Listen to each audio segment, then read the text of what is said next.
चलो स्टार्ट करते हैं। कल मस्त छुट्टी मिल गया था, फ्रेश है सब लोग। क्या किया, 1 घंटा एक्स्ट्रा मिला तो 1.5 घंटा। क्या ज़्यादा इंस्टाग्राम स्क्रॉल किया। चलो स्टार्ट कर दे। डेप्रिसिएशन करके है रिवाइज कि ऐसे ही आ गए मुंह उठा के? करके रिवाइज डेप्रिसिएशन। चलो एक बार फटाफट स्टार्ट करते हैं। डेप्रिसिएशन से स्टार्ट करते हैं। कौन सा सेक्शन कर रहे हैं हम लोग? सेक्शन डेप्रिसिएशन का कौन सा सेक्शन है? सेक्शन 32। सेक्शन 32 में क्या दिया है? डेप्रिसिएशन।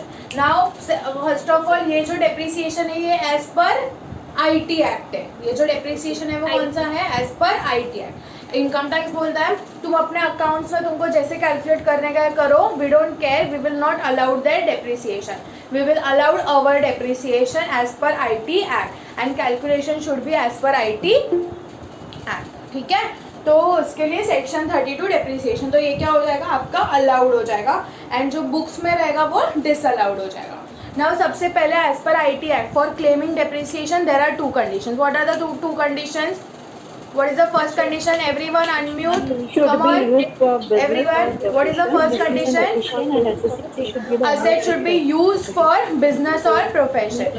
Active या passive कोई भी use चलेगा. When can you claim depreciation? When it is put to use and not ready for use. But there are 2 exceptions. What are 2 exceptions?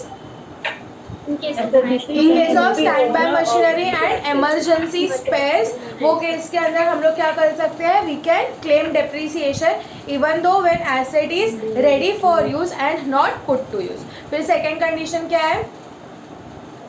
Asset should be, assessee should be the owner of that asset. उसमें के exception क्या था? In case of hire purchase, what happens in case of hire purchase? When do you become the owner? On the last installment. But under income tax act you can start claiming depreciation from beginning. ठीक है, फिर उसके बाद क्या था? This was the 2 conditions. फिर उसके बाद क्या था? Classification of assets. Assets are classified into, everyone unmute. Shreya, Sayoni, मुदित, रोहित, आर्यन.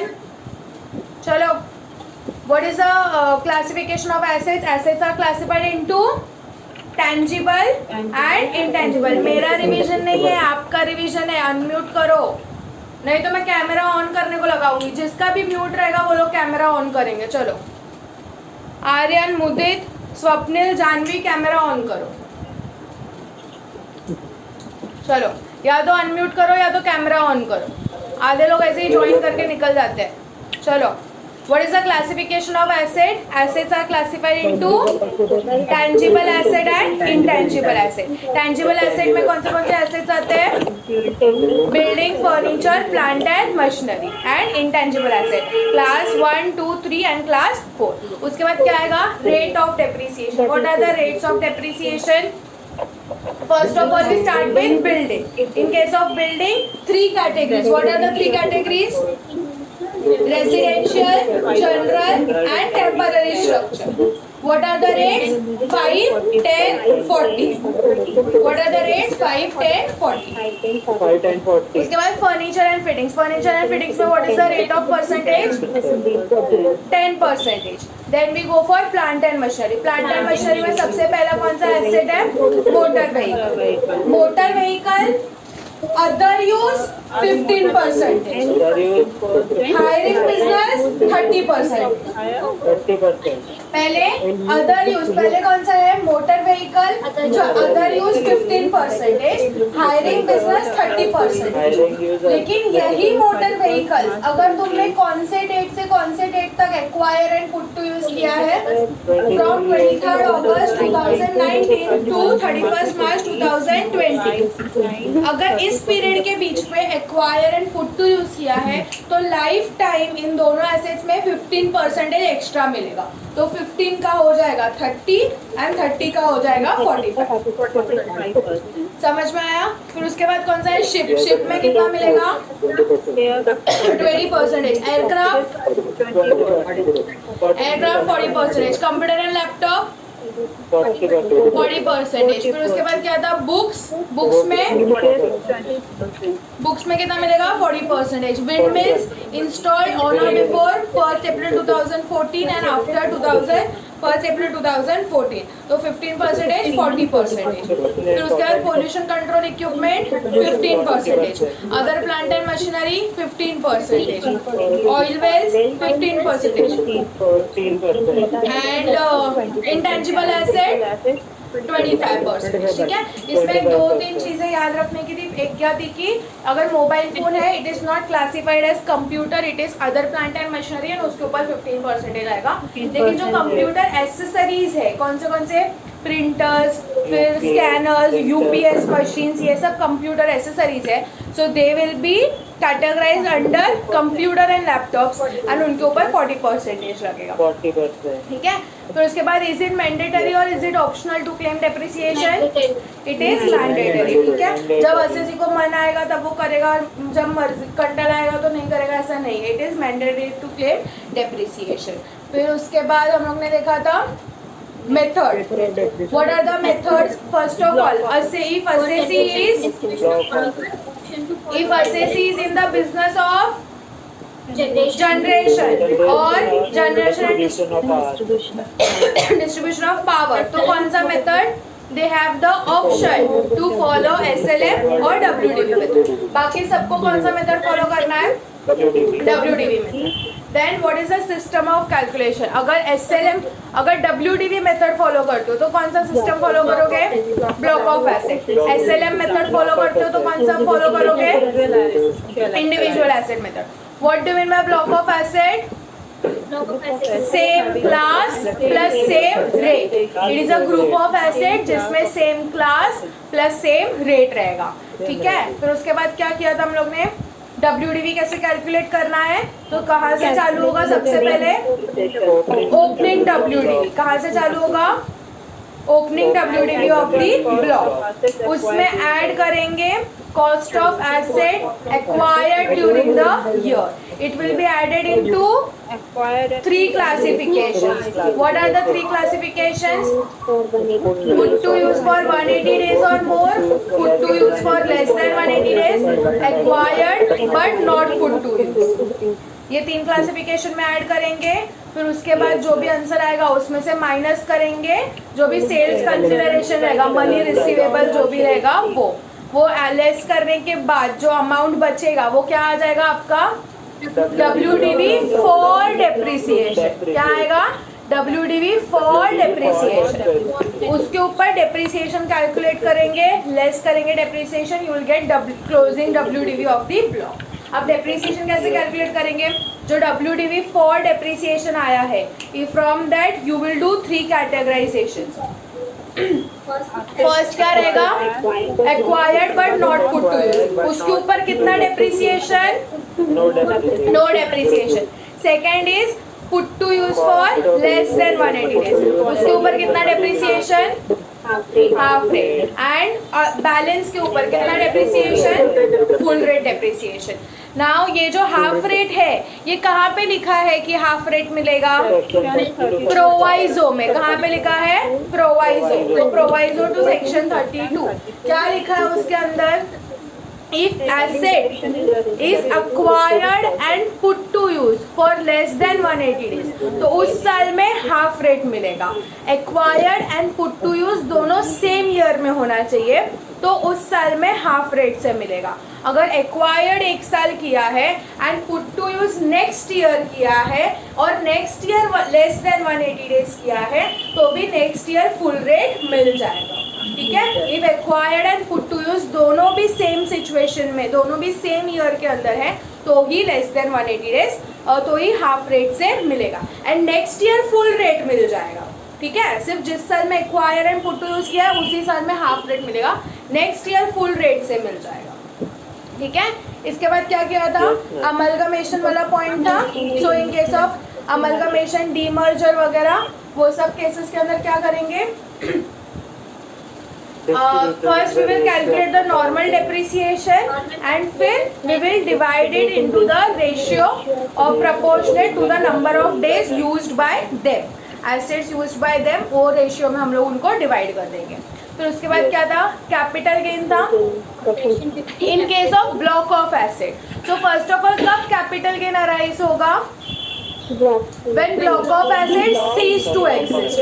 तो block of assets cease to exist कब बोलेंगे हम लोग, block of assets cease to exist कब बोलेंगे, या तो when all assets in the block are sold or when WDV becomes negative on two conditions। Point याद रखो, कैपिटल गेन कब होगा, when block of assets cease to exist। बोलो capital gain कब होगा, when block of assets cease to exist। Capital gain कब होगा, when block of assets cease to exist under two conditions।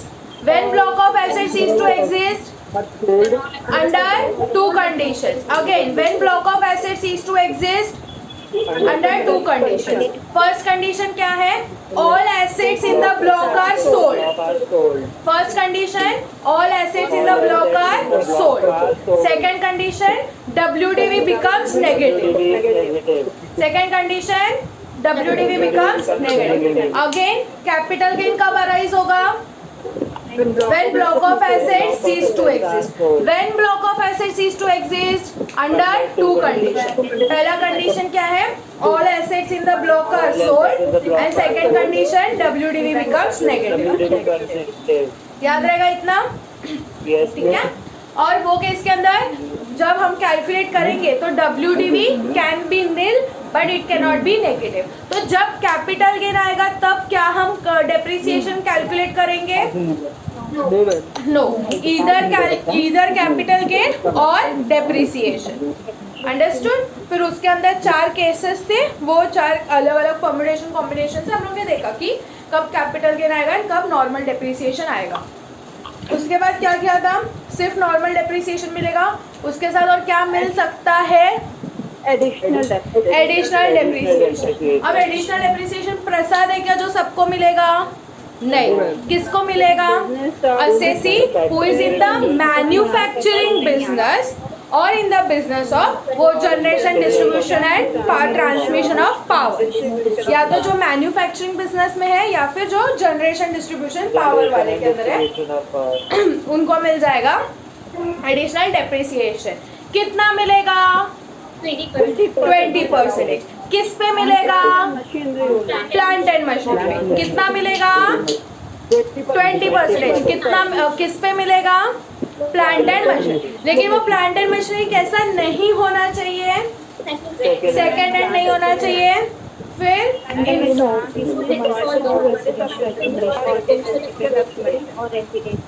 Installed in office premises या residential नहीं होना चाहिए। Third, ship, aircraft या ट्रांसपोर्ट व्हीकल नहीं होना चाहिए। एंड चौथा, जिसके ऊपर 100% क्लेम नहीं रहना चाहिए। ठीक है, फिर ऐसा नहीं होना चाहिए। उसके बाद अगर वो एसेट पुट टू यूज हुआ है फॉर लेस देन 180 डेज तो कितना मिलेगा, और बचा हुआ 10% जाएगा नहीं, कभी मिलेगा, नेक्स्ट ईयर मिलेगा। ठीक है। एंड उसके बाद हम लोग ने एक पॉइंट लिखा था, देखा था कि if any person, if any assessee has acquired this plant and machinery जो है, अगर उसने इंस्टॉल किया है कहाँ पे, BATW में। कहाँ पे, BATW, that is Bihar, Andhra Pradesh, Telangana, West Bengal. अगर ये 4 जगह पे किया है तो उसको डेप्रिसिएशन कितना मिलेगा, 20 के जगह पे 35%। बट ये 35% कब से कब तक था, 5 साल, जो लास्ट ईयर खत्म हो गया। 1 अप्रैल 15 से लेके 31 मार्च 20 तक ही था। ये सब डेट्स याद रखनी है, ये सब डेट्स क्या करनी है, आपको याद रखनी है। तो 1 अप्रैल 15 से लेके 31 मार्च 20 तक ही था, लास्ट ईयर खत्म हो गया।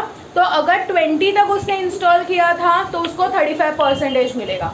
लेकिन अब उसने 2021, अपना कौन सा प्रीवियस ईयर है, प्रीवियस ईयर 2021, तो from previous year 2021 if he installs तो उसको कितना मिलेगा, 20% ही मिलेगा। समझ में आया इतना। फिर इसके बाद क्या था, एक्चुअल कॉस्ट में क्या क्या आता है? सबसे पहले जो भी उसका actual cost of temporary purchase price रहेगा वो, उसमें उसके इंस्टॉलेशन के खर्चे, फिर वो सारे टैक्सेस जिसका हम क्रेडिट नहीं ले सकते, वो सारे टैक्सेस जिसका हम क्रेडिट नहीं ले सकते, फिर उसके बाद ट्रायल रन का जो भी कॉस्ट आएगा वो सारे एक्सपेंसेस, इंटरेस्ट कब तक का ऐड होगा? Up to the asset is put to use, up to the asset is put to use, वहां तक का इंटरेस्ट कैपिटलाइज होगा, उसके बाद का जो भी इंटरेस्ट रहेगा वो पीएनएल के अंदर जाएगा, ठीक है। एंड फिर उसके बाद उसमें से लेस करेंगे हम लोग, क्या लेस करेंगे?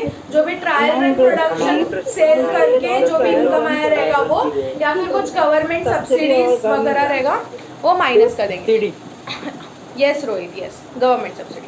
फिर उसमें एक लास्ट एक पॉइंट है जो हम लोग को आगे के टॉपिक्स में भी पढ़ने वाले हैं, बट इसमें भी याद रखना, पूरे इनकम टैक्स के अंदर मतलब जो भी पीजीवीपी के रिलेटेड है, आप अपने बिजनेस के लिए, ठीक है, पीजीवीपी के रिलेटेड है ये पॉइंट, आप अपने बिजनेस के लिए अगर कहीं पे भी 10,000 रुपीज़ के ऊपर, 10,000 रुपीज़ के ऊपर, ये पॉइंट आगे भी आने वाला है, बट ये कॉस्ट ऑफ एसेट, मशीनरी मतलब एसेट के लिए भी इम्पॉर्टेंट है कि आप अपने कोई भी बिजनेस के रिलेटेड आप कोई भी परचेस करते हो अपने बिजनेस के लिए, एंड उसका आपने पेमेंट, परचेस किया है, एक्सपेंस किया है, तो उसका आपको पेमेंट करना है, एंड वो पेमेंट अगर 10,000 रुपीज़ से ज़्यादा है, कितने से है?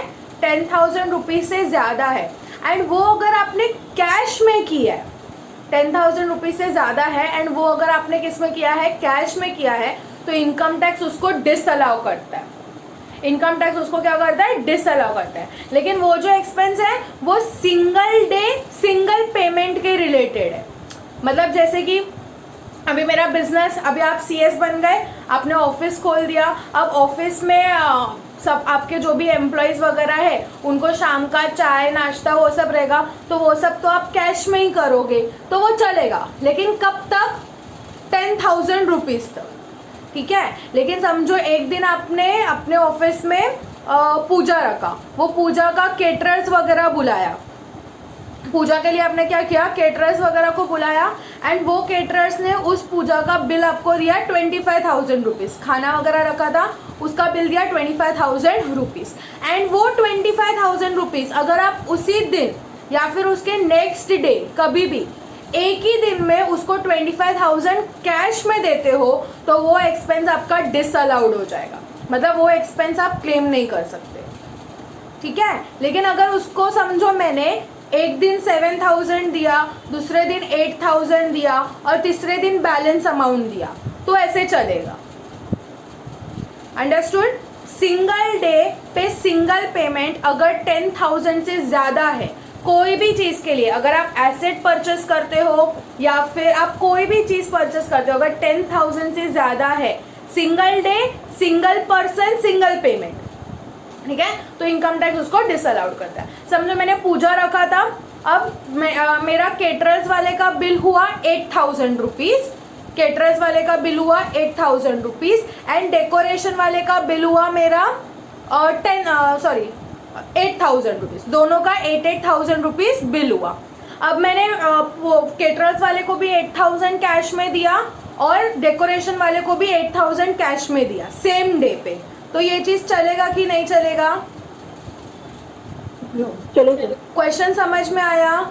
व्हाट इज अवर कंडीशन कि 10,000 से ज़्यादा कैश का पेमेंट नहीं होना चाहिए, single person single day single payment. और यहाँ पे मैं क्या कर रही हूँ?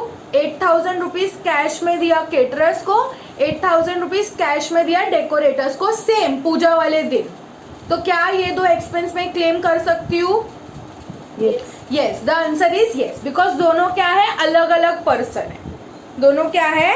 अलग अलग पर्सन है, ठीक है, तो मेरे को चलेगा। तो टोटल 16,000 हो गया, तो एक दिन में मैंने 16,000 कैश पेमेंट किया, चलेगा, अलग अलग पर्सन है। लेकिन इस जगह पे केटरर्स वाले को मैंने 25,000 दिया एंड डेकोरेटर्स वाले को मैंने 8,000 रुपीज़ दिया, तो चलेगा?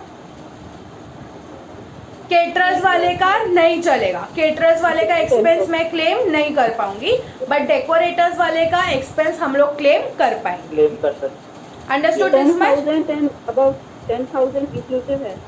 हाँ 10 अबाउ 10,000 के ऊपर 10,000 तक चलता है, ठीक है। एंड ये बहुत मतलब जनरली जो बड़े बड़े कंपनीज रहते हैं ना, अगर ये पकड़ने गए तो ये बहुत बड़ा पॉइंट रहता है, बट जो ऑडिटर्स रहते हैं या अकाउंटेंट्स रहते हैं ना, वो लोग क्या कर देते हैं, स्प्लिट कर देते हैं। मतलब जैसे कि अभी हम लोग भी ऑडिट करते हैं, तो हम लोग ऑडिट में भी वो एंट्रीज जो रहता है वो स्प्लिट कर, अभी जो लोग काम पे जाते हैं और जिन्होंने अकाउंट्स का थोड़ा बहुत काम किया है, तो उनको पता है कि टैली एंट्री मारते हैं। अभी समझो अभी आप CSO और आपने 25,000 का केटरर्स को बिल दे दिया, तो ये एक्सपेंस क्या होता है, डिसअलाउड। मतलब आप PNL के अंदर इसका एक्सपेंस क्लेम नहीं कर सकते हो। अब PNL के अंदर एक्सपेंस क्लेम नहीं किया तो उससे क्या हो जाएगा, PNL के अंदर अगर आप अपने खर्चा क्लेम नहीं किया तो उसका इफेक्ट क्या होता है, इनकम इंक्रीज, प्रॉफिट बढ़ जाएगा आपका, ठीक है, प्रॉफिट बढ़ जाएगा, तो वो तो लॉस है आपके लिए। तो जो ऑडिटर रहता है, अगर ऑडिटर ने ये पॉइंट पकड़ा तो ऑडिटर क्या करेगा, वो जो 25,000 है ना, वो एंट्री को स्प्लिट कर देगा। मतलब एक आज पेमेंट बताएगा और एक कल पेमेंट बताएगा। कैश का है ना, तो कैश में वो लोग इतना झोल करते, बट इनकम टैक्स ऐसा बोलती है कि हम डिसअलाउड नहीं होते। प्रैक्टिकली ये पॉइंट एप्लीकेबल नहीं है, बिकॉज वहाँ पे बहुत मिसमैनेजमेंट हो जाता है, इतना पॉइंट चलता है, ये मैनेजमेंट को इतना रिपोर्ट नहीं करते। और बड़े बड़े लेवल पे तो कैश में ट्रांजैक्शंस रहती नहीं, मतलब जो बड़ी बड़ी कंपनीज हैं वो लोग कैश में ट्रांजैक्शंस करते ही नहीं है। तो यहाँ पे क्या बोला है, मोड अदर देन कैश रहना चाहिए, ठीक है। मतलब ये ECS फिर NEFT वो सब मोड्स चलेंगे। कैश में अगर इसमें अभी मैंने ये पॉइंट अभी क्यों बोला, बिकॉज ये एसेट के रिलेटेड है। अगर आपने एसेट खरीदा एंड उस एसेट का पेमेंट अगर आपने 10,000 से ज़्यादा में किया तो वो आपका कैपिटलाइज नहीं होगा। आप CS बन गए, आपने अपने ऑफिस के अंदर AC बिठाया, ठीक है, आपने सोचा मैं AC खरीदता हूँ, आपने अपने ऑफिस के लिए AC परचेज किया एंड वो कितने का आता है, AC 30,000 पकड़ते हैं। एंड उस 30,000 का पेमेंट अगर आपने कैश में किया सेम डे पे, ठीक है, सेम पार्टी विजय सेल्स से परचेस किया है AC, विजय सेल्स वाले को अगर आपने 30,000 के अंदर पेमेंट किया है in cash on the same day, single day single payment में, एक ही पेमेंट में किया है, वो फिर ऐसा नहीं कि सुबह शाम भी नहीं चलता है, सिंगल डे। आज क्या है 22 सितंबर, तो 22 सितंबर को अगर आपने 30,000 पे किया इन कैश, तो ये जो 30,000 है ये आप अपने एसेट में कैपिटलाइज नहीं कर सकते, okay, because this expense will be disallowed. तो ये जो 30,000 है यू कैनॉट कैपिटलाइज। कैपिटलाइज मतलब क्या, आप अपना AC के अंदर ऐड नहीं कर सकते, समझ गया।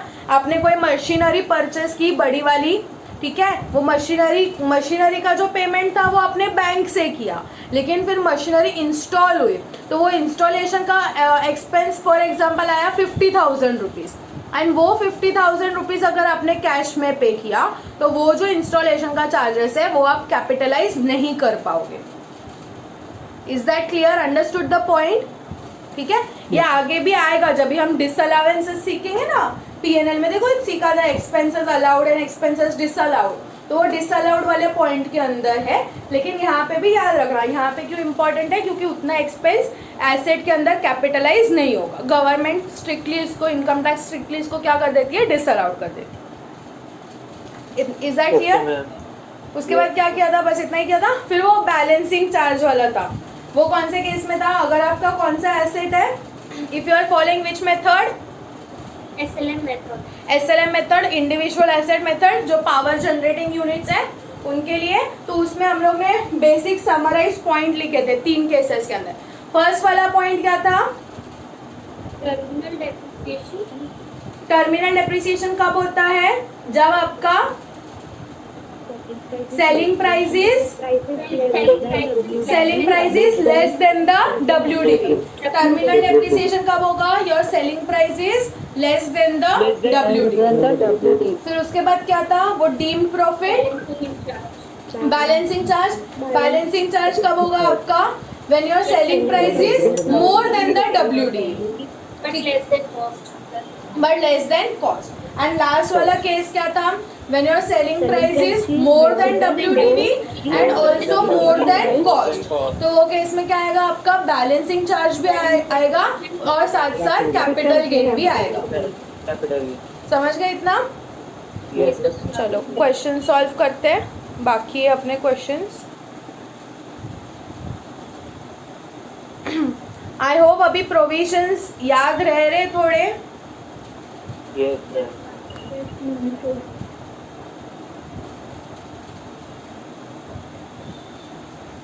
पढ़ना चालू कर दो। हाँ, अभी मेरे को टेंशन आ रहा है तुम लोग के लिए, कब टैक्स खत्म होगा, कब टैक्स पढ़ोगे। एटलीस्ट एग्जाम के पहले 2 बार तो होना ही चाहिए। 21 दिसंबर को है ना एग्जाम, जब भी है 20 दिसंबर में ही है, सितंबर तो खत्म होने आया।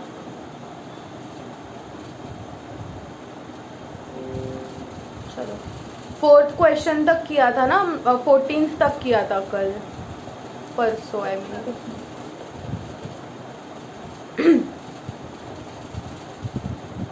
Yes, next.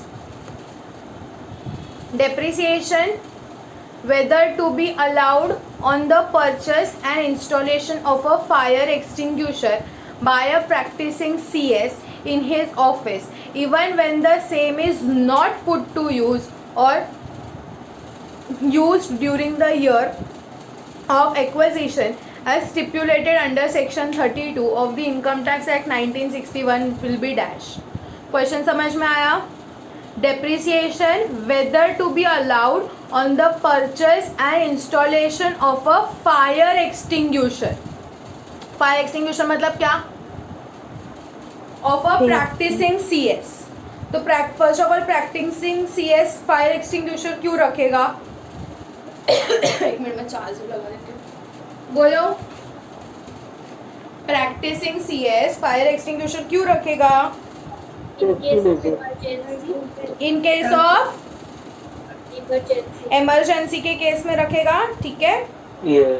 तो ऑप्शन देखते हैं क्या क्या है। मतलब अभी पूछा है कि आपको डेप्रिसिएशन क्लेम करना है या नहीं करना है। तो no, failure to use for the profession और बिजनेस। फिर next, yes, safety measures and kept stand by, treated as passive use and eligible for depreciation.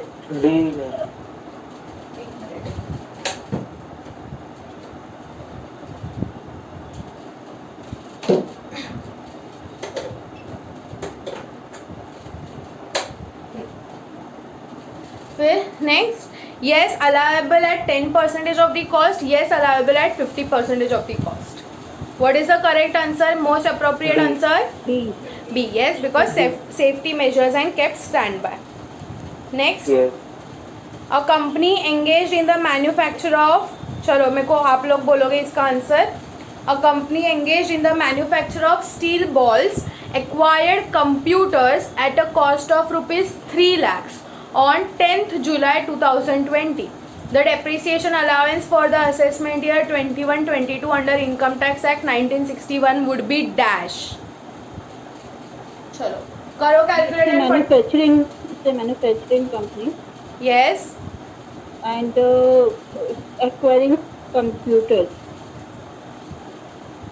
So so 20% होगा क्या?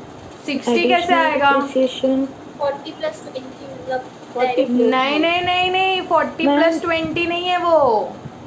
Ma'am normal 40% normal depreciation. अच्छा हाँ, 40 और 20 मेरे को लगा ये एडिशनल, हाँ एडिशनल 20%। 20% होगा।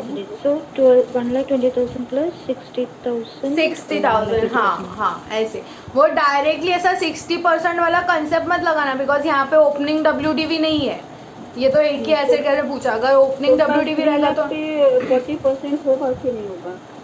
हाँ 3 लाख पे 40% होगा ना? Plus 20%।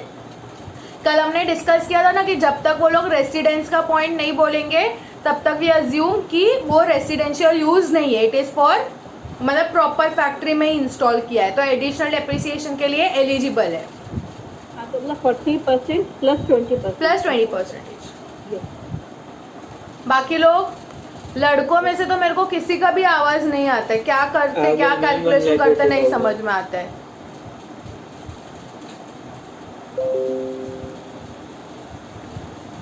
Next, Z Limited, a domestic company engaged in manufacturing activity at Mumbai, acquired a plant for rupees 5 lakhs on 7th January 2021, which is eligible for depreciation at the rate 15%. I am reading once again. Z Limited, a domestic company engaged in the manufacturing activity at Mumbai, acquired a plant for rupees 5 lakhs on 7th January 2021, which is eligible for depreciation at the rate 15%. It paid rupees 4 lakh through ECS system from bank and balance rupees 1 lakh in cash on 23rd February 2021.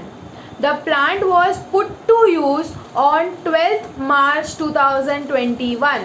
The amount of depreciation, normal and additional, on this plant for assessment year 21-22 shall be dash. Okay? Now I want answer from any of the boys. Chalo. Give me the calculation. अभी हम लोग ने discuss किया एक point. लगाओ, थोड़ा दिमाग लगाओ.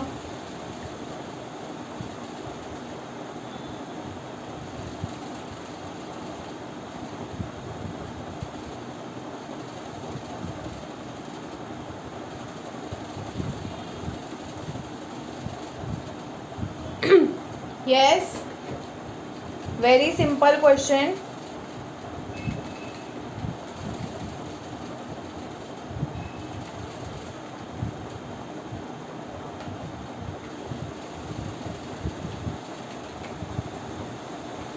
चलो, कितना चिंदी क्वेश्चन है.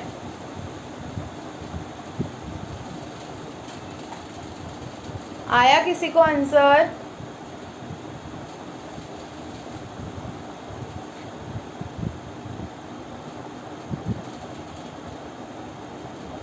Thank you.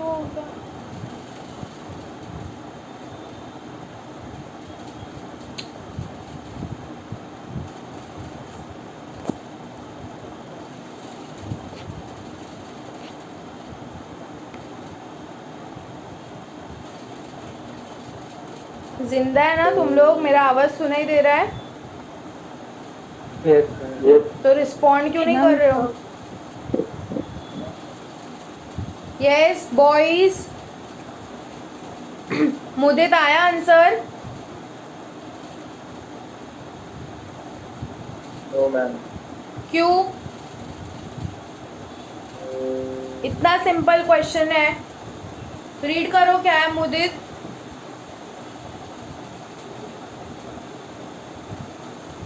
Z Limited, a domestic company engaged in manufacturing activity at Mumbai, acquired a plant for rupees 5 lakh on 7 January 2021, which is eligible for depreciation 15%. It paid rupees 4 lakh through ECS system from bank and balance rupees 1 lakh in cash on 23rd of February 2021. हाँ, अब इसको हिंदी में convert करो. इसको हिंदी में convert करो. क्या है इसका मतलब? क्वेश्चन का मतलब? Z Limited डोमेस्टिक कंपनी है जो कि इंगेज्ड है मुंबई, एक मुंबई कंपनी मुंबई में, जो कि वो प्लांट खरीदा 5 लाख में 7 जनवरी को 2021 को. हाँ, और उसका डेप्रिसिएशन 15%. ठीक और वो है. पे किया 4 लाख ECS सिस्टम के थ्रू एंड 1 लाख कैश में पे किया. हाँ, तो इसका क्या इफेक्ट होगा? इसका क्या इफेक्ट होगा? क्वेश्चन में क्या पूछा है? डेप्रिसिएशन चार्ज करना है. डेप्रिसिएशन किस? Very good. हाँ, फिर 1 लाख को क्या करेंगे? मैम 1 लाख को कंसिडर करेंगे या नहीं करेंगे? नहीं करेंगे मैम. Very good. क्यों नहीं करेंगे? क्योंकि वो कैश में पेड है. क्योंकि वो यस मैम. हाँ, तो 4 lakhs को कंसिडर करना है. आगे? After that, the plan was put on use 12th of 3rd 2021. हाँ, पुट टू यूज कब से किया है? पुट टू यूज कब से किया है? 12/3/2021 मतलब हाँ। 12 मार्च से मैम। क्यों ये डेट इम्पोर्टेंट है? इससे क्या इफेक्ट होगा? क्योंकि डेप्रिसिएशन उसी डेट से चालू होगा मैम। नहीं, why this date is important? Wait लगेगा ये because asset is put to use for less than 180 days. ठीक है मुझे, अब इसके पहले के लेक्चर्स में एब्सेंट थे क्या? Yes ma'am. क्यों अटेंड नहीं किया? मैम एक्चुअली इवनिंग लेक्चर में मेरे को थोड़ा इशू हो जाता है जस्ट बिकॉज कि मेरे को घर का थोड़ा बहुत काम भी रहता है, तो इसीलिए मैम। क्योंकि मेरे घर में तो मैं और पापा हूँ ना, तो एक्चुअली मेरे को थोड़ा घर भी देखना पड़ता है, तो रिकॉर्डेड लेक्चर्स देखो. यस मैम, वही आज थोड़ा फ्री हो गया हूँ, अब से मैं क्लास अटेंड कर पाऊंगा रेगुलर. 2x के स्पीड पे लगा दो और रात को देखो, रात को सुबह जब भी टाइम मिले तभी. ठीक है चलो, और किसको आया answer? Who will tell me the calculation from boys?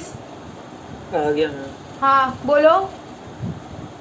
तो उसमें हम 4 लाख को हमने कंसिडर किया क्योंकि वो कैश पेमेंट नहीं है, एंड उसमें से हमने 7.5% निकाला जो कि लेस देन 182 डेज है.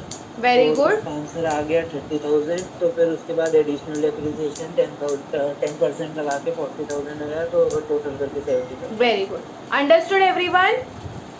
यस. सबको आया आंसर? ठीक है next, assets put to use. ये वाला अभी के लिए नहीं है, वो राघव NBFC बैड डेट्स ये बाद में करेंगे, बाद में का है question. Assets put to use in business for more than 180 days during the previous year consisting factory building, computer, motor vehicle used for commercial purpose and intangible asset shall be depreciated at the rate of dash. कौन बोलेगा मेरे को इसका answer?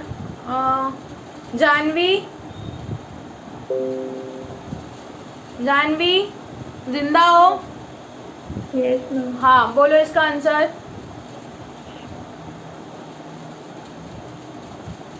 क्या है depreciation rates? क्या है? Factory building रहेगा तो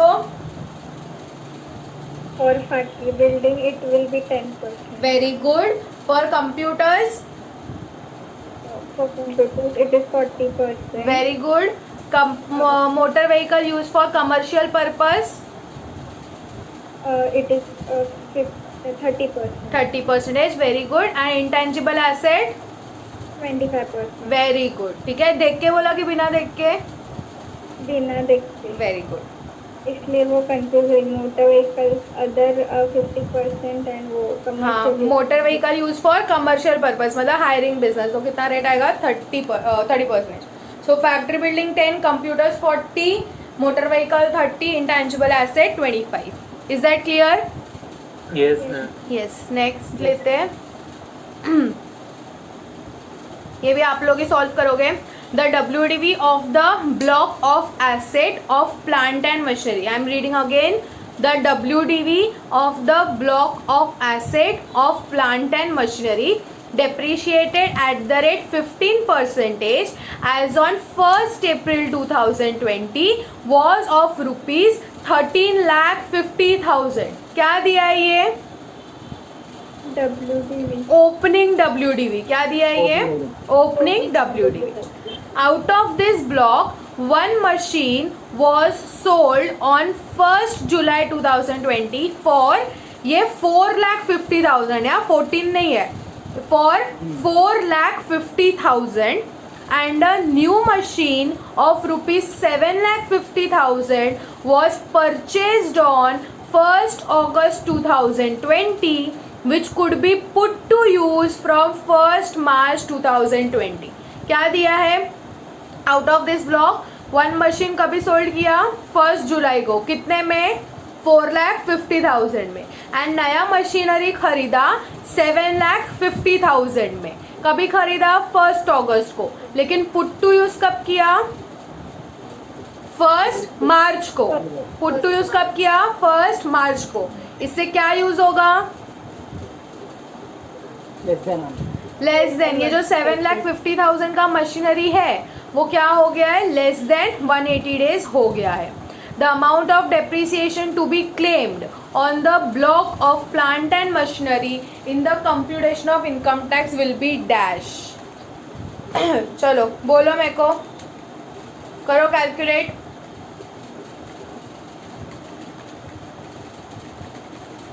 मैम 4,50,000 और 14,00,000.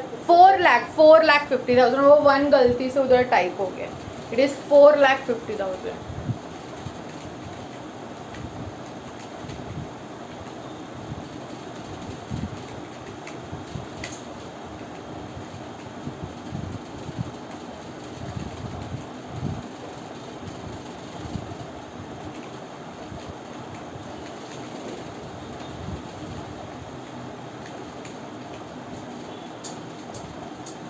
आगे आंसर.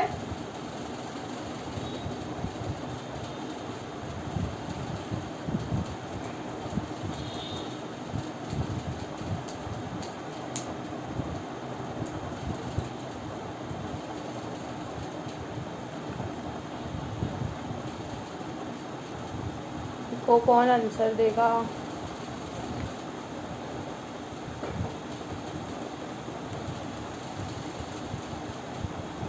क्वेश्चन है. Shreya, will you give the answer? No, you have to give the answer. Will you नहीं? Yes, Shreya got the answer.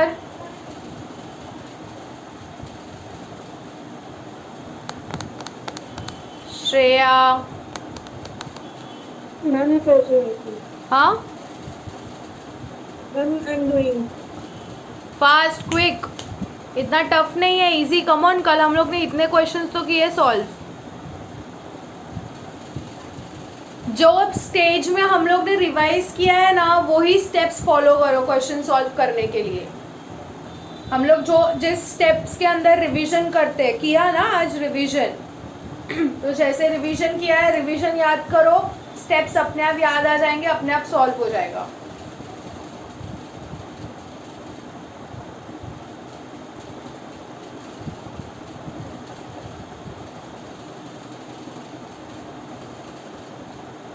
Yes Shreya, आया आंसर?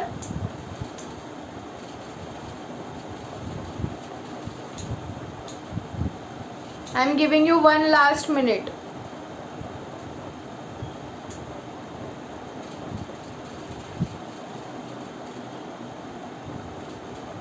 बाकी लोगों को आगे answer. Yes ma'am. Yes ma'am.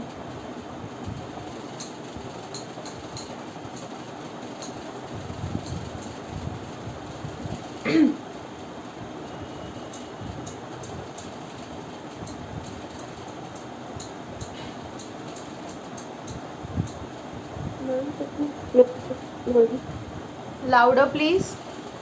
Explain it once. Can I explain you once? Why were you absent for yesterday's lecture, day before yesterday? No ma'am. Then we have solved so many questions. Why aren't you? You tell me. चलो, we will solve साथ में. You tell me. What will be the first step? How will you start solving? Opening WDV. Correct. So how much is the opening WDV you will take? 13,50,000. Correct. उसके बाद क्या add करो, उसके बाद क्या करोगे? Acquired. Acquired. Correct. एंड कौन से मेथड में एक्वायर्ड करना है? इन WDV. ओपनिंग WDV कितना लिखा? 13,50,000. उसमें क्या करोगे? कॉस्ट ऑफ एसेट एक्वायर्ड, लेकिन 3 क्लासिफिकेशन में ऐड करना है. तो ये वाला कितने का एसेट एक्वायर किया? First of all 4,50,000. How much? 7,50,000. 7,50,000. Okay. उसको कौन से क्लासिफिकेशन में डालोगे? Less than 180 days. Less than 180 days. Correct. उसके बाद का स्टेप क्या है?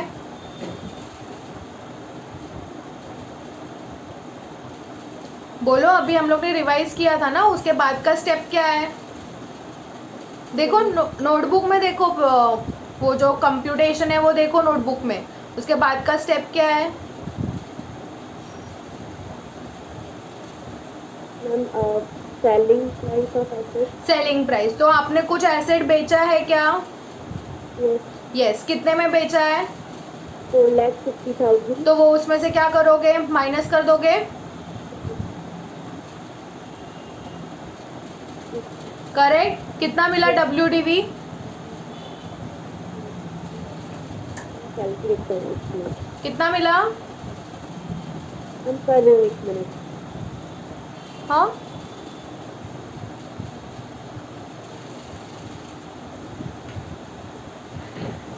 यस श्रेया। श्रेया WDV कितना मिला? 1,50,000 मैम। 16,50,000। 13,50,000 plus 7,50,000 minus 4,50,000। कितना मिला WDV?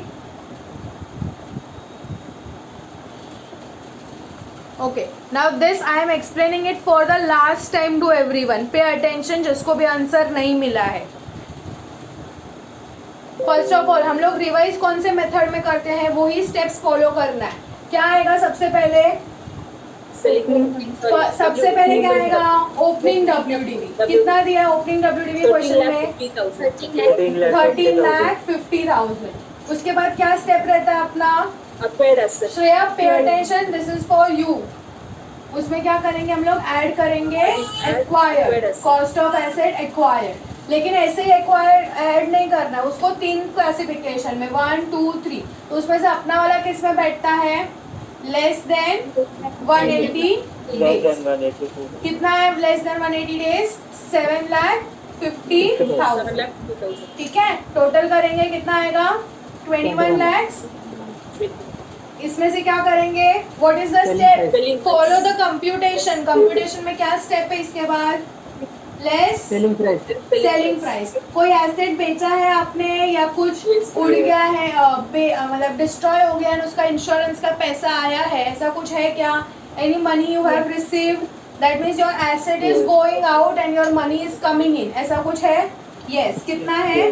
4,50,000। माइनस करोगे you will gate WDV for depreciation. वो कितना आएगा आंसर? 16,50,000। अब इसका क्या करने का? इसके ऊपर डेप्रिसिएशन चार्ज होगा। लेकिन फिर देखो नेक्स्ट क्या किया हम लोग ने इसमें से? We do 3 bifurcations. First bifurcation is not put to use. तो ऐसा कोई एसेट आपने ऐड किया है क्या जो नॉट पुट टू यूज है? No. What is second bifurcation? Less than 180 days. तो ऐसा कोई asset, have you acquired any of such asset which you have put to use for less than 180 days? Yes. What is the amount of that asset? 7,50,000. So out of 16,50,000, 7,50,000 is that type of asset which you have put to use for less than 180 days. तो इसका क्या होगा? On this you will calculate half rate. What is the rate given in the question? 15%. So how much will you calculate here? 7.5%. And the balance amount. How much will be the balance amount? 9 lakhs. 9 lakhs. On this 9 lakhs you will calculate how much rate? 15%. Full rate. That is 15%. Understood? So what will be your amount of depreciation? 7,50,000 पे 7.5% plus 9 lakhs के ऊपर 15%. Is that clear? Yes. चलो next. Shreya समझ में आया अभी? Yes ma'am. Yes. यही step follow करना है बाकी के क्वेश्चंस में भी। Next, any asset on which depreciation is claimed on the basis of straight line method is sold and the amount by which money payable together with scrap value fall short of the WDV of such asset, the amount of such deficiency in value of asset is allowed to be written off in the year of sale as dash. I am reading once again. Any asset on which depreciation is claimed on the basis of straight line method is sold, and the amount by which money payable together with scrap value fall short of the WDV. तो उसको क्या बोलेंगे हम लोग? क्या बोलेंगे? Terminal depreciation. क्या बोला है? Money payable fall short of the WDV. Fall short of the WDV मतलब WDV से कम पैसा आया या WDV से ज्यादा आया? कम पैसा आया. You have received less amount than WDV. That means selling price is less than WDV. ठीक है. So that will be termed as terminal depreciation. An asset eligible for additional depreciation at 20% is entitled to only 50% of the additional depreciation. That is 10% as additional depreciation when it is put to use for less than number of days and it is purchased and put to use in the same year for dash 180, 183, 182, 270. What is the correct answer? 180. See, this is a December 19 question. ठीक है, December 19 का question है ये. Okay, तो exams के अंदर almost out of 100 marks scoring 60 marks is very easy, very easy. 100 में से 60 स्कोर, 60 MCQs के अंदर 60 मार्क्स स्कोर करना, इट इज़ वेरी इजी. ठीक है, अराउंड 75 मार्क्स का पेपर आपका इजी आएगा, easy to moderate level. 25 marks का थोड़ा सा ट्रिकी हो सकता है. But what should be your procedure, what should be your motive कि स्टार्टिंग में वो सारे क्वेश्चन सॉल्व करो जो आपको आता है. See scoring in tax paper everything depends upon your selection of question. आप क्वेश्चंस कौन से सिलेक्ट करते हो. ठीक है, so first start solving from the questions that you know. जो भी आप कॉन्फिडेंट हो जिन सारे क्वेश्चंस के ऊपर, वो सारे सॉल्व करना चालू करो. And make sure at least you are confident. Confident मतलब वन शॉट कॉन्फिडेंट, फिर उसमें सेकेंड थॉट नहीं आना चाहिए क्वेश्चन में कि हाँ आपको आप सॉल्व कर रहे हो, आपको मालूम है आपका प्रोविजन सब करेक्ट है एंड आंसर भी करेक्ट आ रहा है. तो जिस पे एकदम श्योर शॉट है कॉन्फिडेंस, ऐसे एटलीस्ट आपके पास 65 to 70 क्वेश्चन होने चाहिए. Okay, and scoring 65 to 70 is easy, एकदम आराम से स्कोर हो जाएगा. ठीक है, तो ज़्यादा सेकेंड थॉट लाके नए क्वेश्चन में कुछ तो भी झोल हो सकता है, ऐसे इजीली दे. But there will be some questions where examiner will test you, where institute will test you, तो वहाँ पे आ सकता है. लेकिन प्रोविजंस अच्छे से याद करने हैं. Have confidence on your provisions, have grip on your provisions. And वो कैसे आएगा? जितना ज़्यादा से ज़्यादा प्रैक्टिस करोगे खुद से. आंसर्स का ऑडिट नहीं करना है वहाँ पे. जब प्रैक्टिस करोगे तो खुद से सॉल्व करो and check whether your answer is correct और not.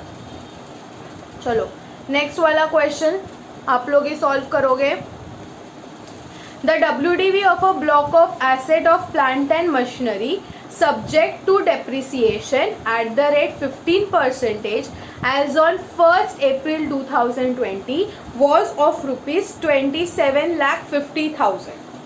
One machine out of this block was sold on 1st July 2020 for rupees 4,50,000 and a new machine of the value of rupees 17,50,000 purchased on 1st August 2020 was put to use from 1st March 2021.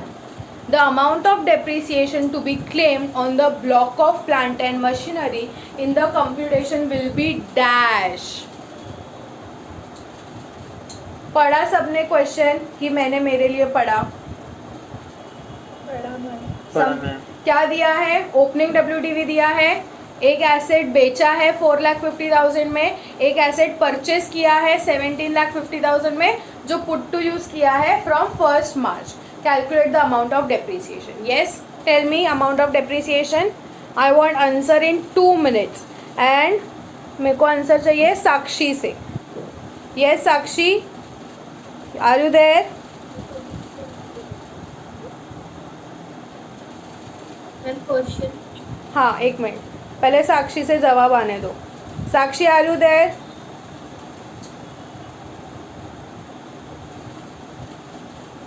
Sanya,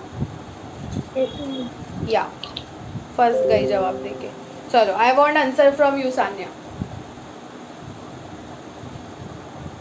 quick, in 2 minutes. हाँ. Yes ma'am. Ma'am 27,50,000 में purchase amount plus करेंगे 17,50,000. क्या करेंगे? Purchase amount क्या करेंगे purchase amount? Add हाँ correct, yes, very good. 45 lakh. और जो परचेज अमाउंट है वो लेस देन 180 डेज है, तो इसमें हाफ डे डेप्रिसिएशन लगेगा. Very good. 7.5. यस, तो आ जाएगा 1,31,250. ओके. फिर इसमें जो स्टार्टिंग में जो ऐड करा था उसमें सेलिंग अमाउंट माइनस करेंगे 4,50,000. तो ओके. हमारा आंसर आएगा 40 लाख. हाँ बोलो बोलो. 40,50,000. Very good. 40,50,000 में से परचेज अमाउंट माइनस करेंगे, मतलब Very बैलेंस good. निकालेंगे. बैलेंस में डेप्रिसिएशन फुल रेट में लगाएंगे 15%. तो आंसर आ जाएगा 3,45,000. इन दोनों को ऐड करेंगे तो आ जाएगा 4,76,250. Very good, very good. आया सबको answer? Very good, very impressive.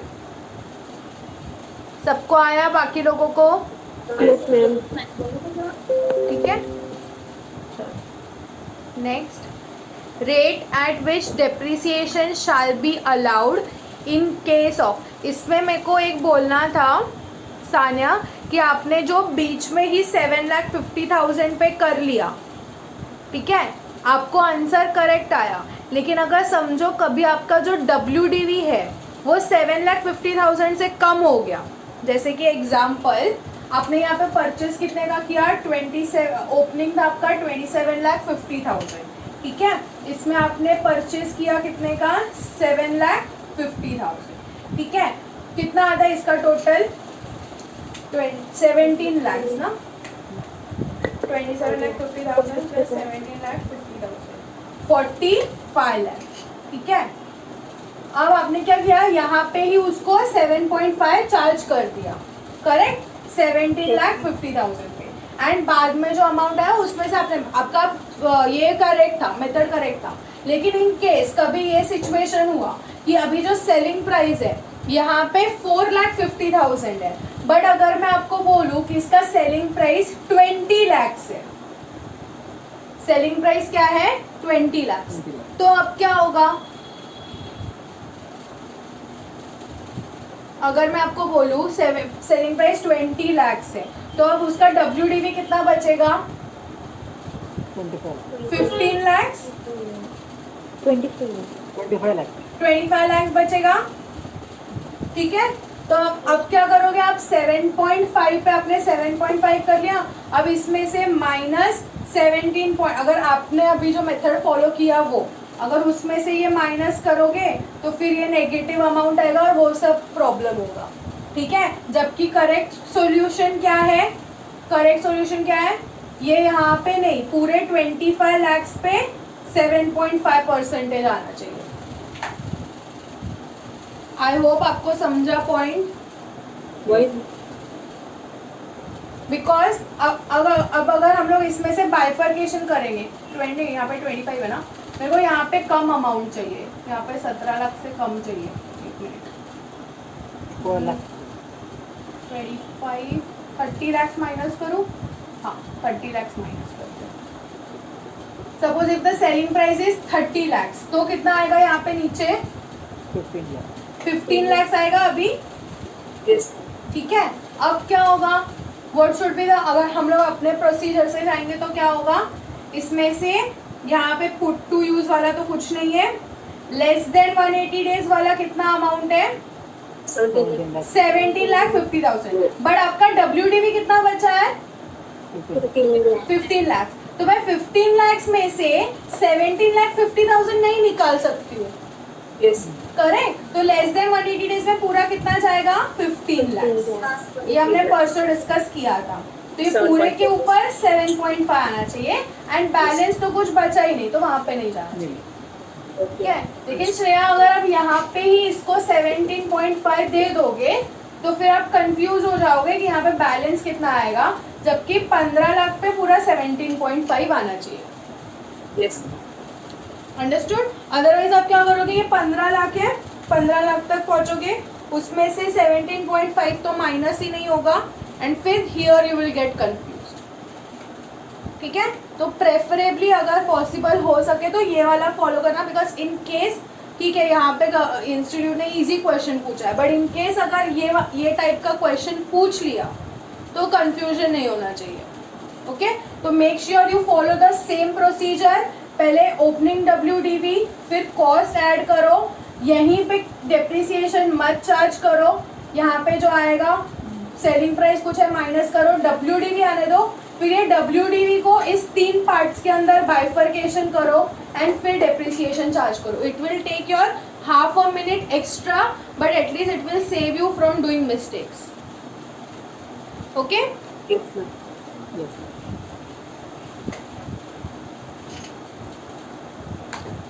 चलो नेक्स्ट क्या दिया है.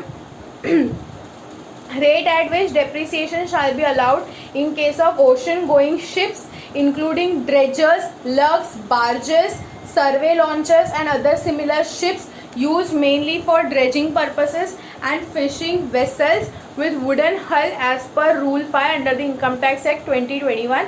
Sorry, for assessment year 21-22 is dash.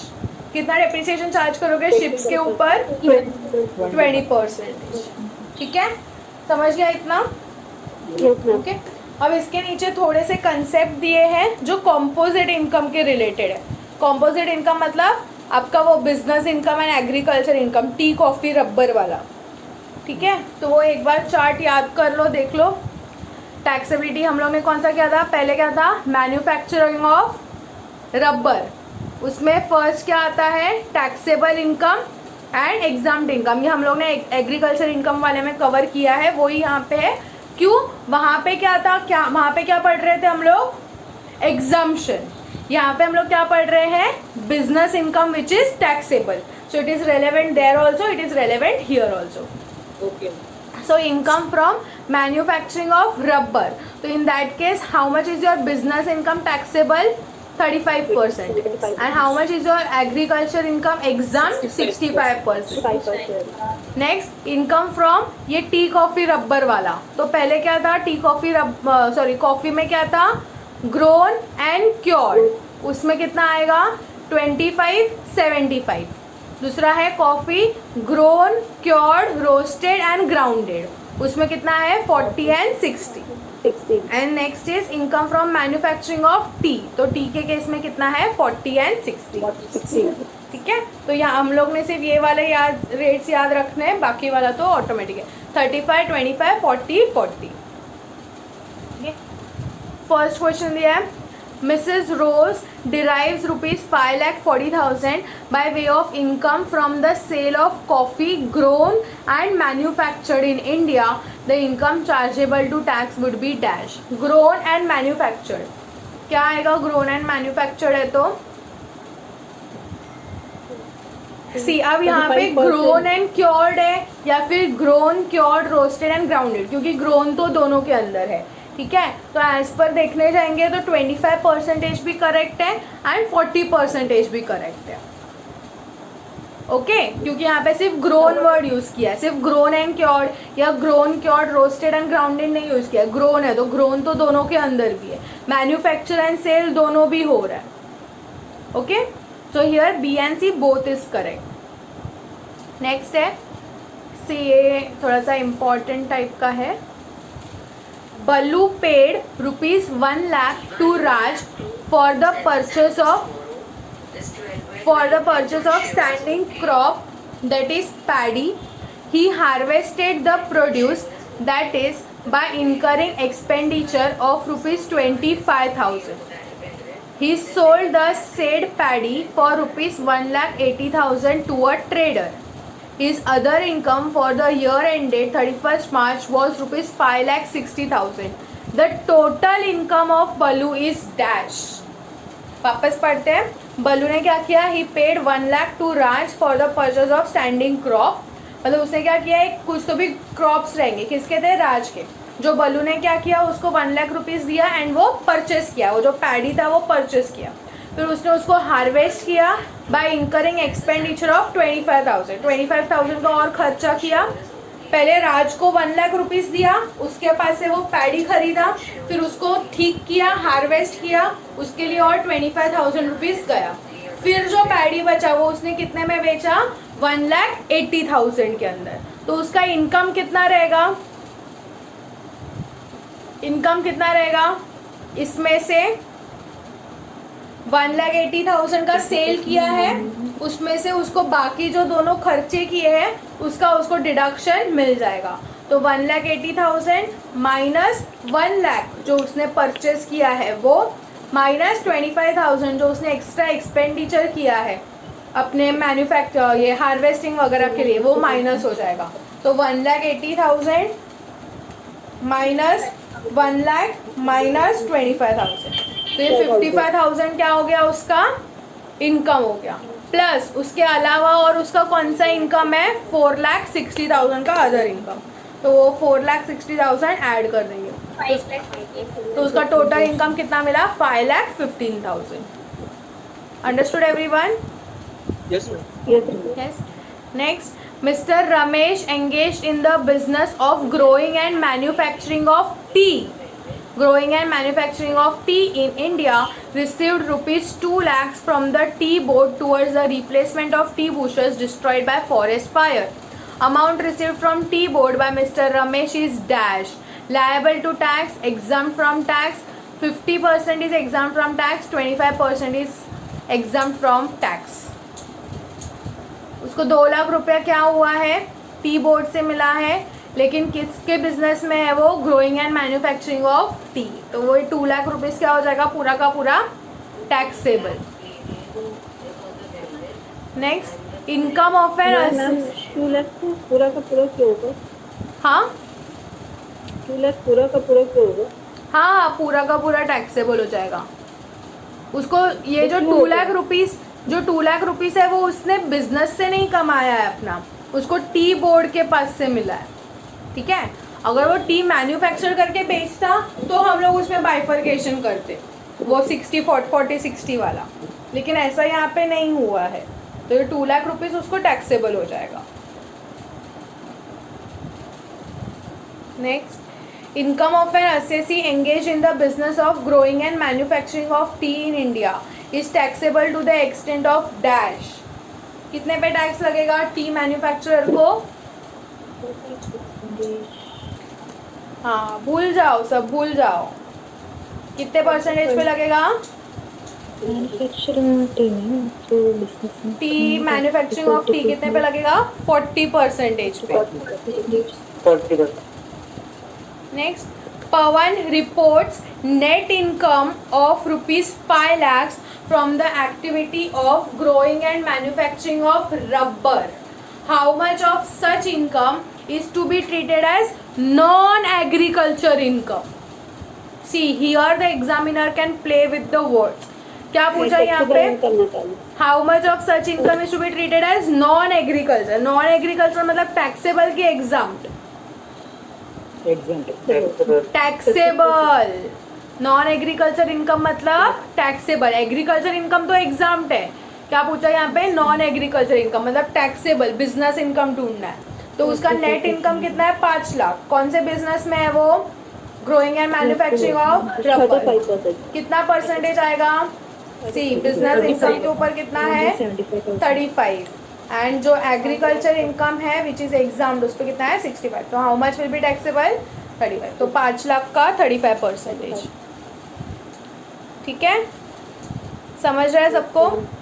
Next, if non agriculture income is rupees 2,52,000 and net agriculture income is 40,000, the tax liability of the individual assessee will be dash. वापस, if non agricultural income is rupees 2,52,000. Non agriculture income मतलब business income, taxable income, वो कितना है उसका 2,52,000. And net agriculture income is 40,000. Net agriculture income मतलब very good. Net agriculture income क्या हो जाएगा? एग्जाम. तो टैक्स लायबिलिटी कितना रहेगा एसएससी का? टैक्स लायबिलिटी किसके ऊपर कैलकुलेट होता है? टैक्सेबल इनकम पे. उसका टैक्सेबल इनकम कितना है? 2,52,000. तो 2,50,000 पे टैक्स कितना लगेगा? उसका टैक्स लायबिलिटी क्या रहेगा? Nil. Why nil? But less than very good. 50,000 2,000 के ऊपर मिलेगा, लेकिन उसके ऊपर क्या मिल जाएगा? उसको रिबेट मिल जाएगा. rebate. ठीक है. तो answer will be nil. Understood everyone? ठीक है. So we stop here for now. अभी नया कंसेप्ट स्टार्ट करेंगे कल से. डेप्रिसिएशन समझा? होमवर्क ले लो. एक मिनट.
आप लोग स्टार्ट करोगे सॉल्व करना.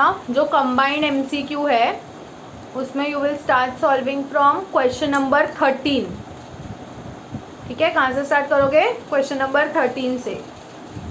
13, 14, 15, 16, 17, 18, 19, 20, 21, 22, 23, 24, 25, 26, 27. Opening WDV.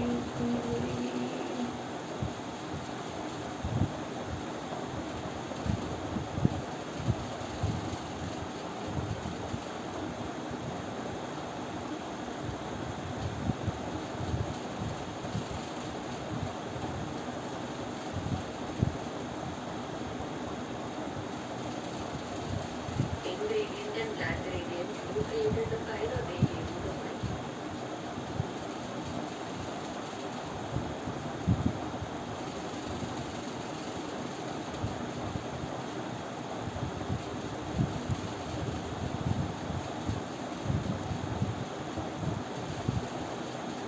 थर्टीन से लेके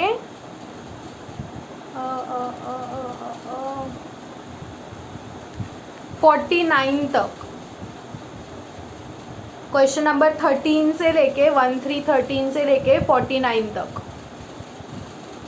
ओके मैम. Okay, ma'am. आगे का साइंटिफिक रिसर्च का है वो अपना बाकी कंसेप्ट. ठीक है. इतना करो. 13 फिर ये भी है बीच बीच में है. और 13 से लेके 49 तक किया. फिर उसके बाद 54, 55, 56, 54 से लेके, एक मिनट लिख लेती हूँ बोर्ड पे. 13 से लेके 49 तक, 54 से लेके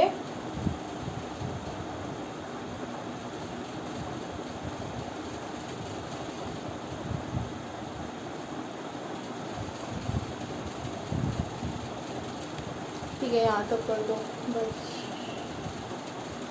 Ma'am, हाँ राहुल सर आ रहे क्लास को एक्सेप्ट करने बोल रहे हैं।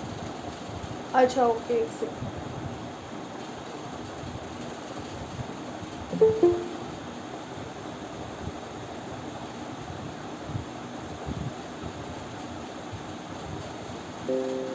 Okay, till 63, 13 to 49, 54 to 63.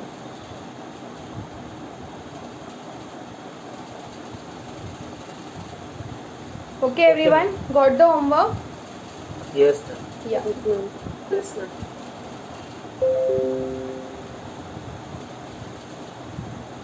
मैं 54 to 54 to 63. 63. 13 Okay. to 49 and 54 to 63. Okay, these will be the homework sums for you for tomorrow. कल तक सॉल्व करके आना, तो जो भी क्वेरीज रहेगा that we can resolve tomorrow. Okay okay ma'am. Okay, try to apply. कैसे solve करोगे? First you have to revise the provision.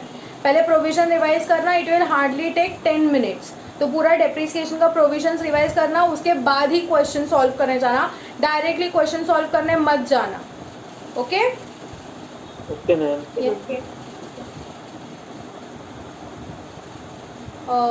Sir, you have to say something. Yeah, I'll continue with this link only. Only, ma'am, you can leave. Sorry sir. I can continue with this link only. You can leave.